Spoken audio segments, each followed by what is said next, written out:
U l-interess tiegħi u ta' kull wieħed u waħda minna li naraw li minn din l-elezzjoni jirbħu l-ewwel u qabel kollox il-Partit Nazzjonalista u Malta.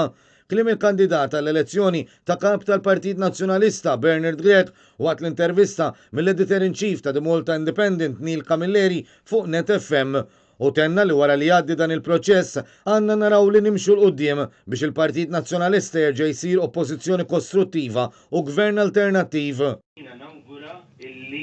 Jirbaħ biss il-Partit Nazzjonalista, tirbaħ biss Malta.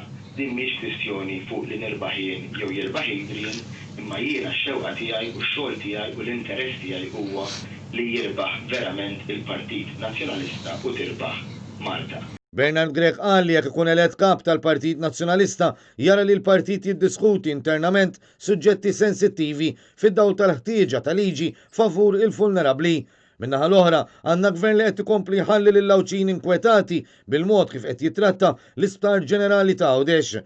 Dwar dan qal li jekk ikun elett kap tal-Partit Nazzjonalista se jkompli l-ħidma biex it-tliet sptarijiet pubbliċi jingħataw lura lill-poplu.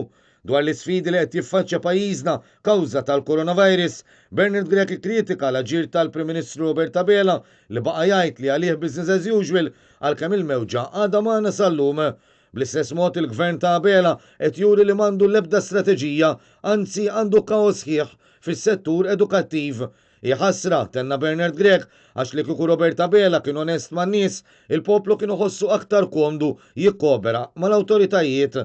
Dwar l-investigazzjonijiet li għandhom isiru fil-ġlieda kontra l-korruzzjoni li ħakmet lil dan il-gvern u qal li l-politiku m'għandux jindaħal fil-ħidma tal-pulizija.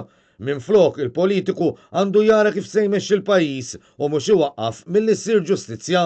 Dwar l-immigrazzjoni, Bernard Grech qal li bħala pajjiż għandna l-obbligu li nsalvaw il-ħajjiet.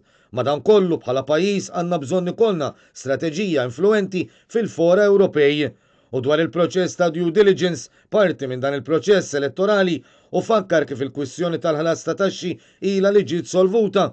Madankollu kwistjoni bħal din bl-ebda mod mi se twaqfu milli jieħu passi kontra min jabbuża fil-futur.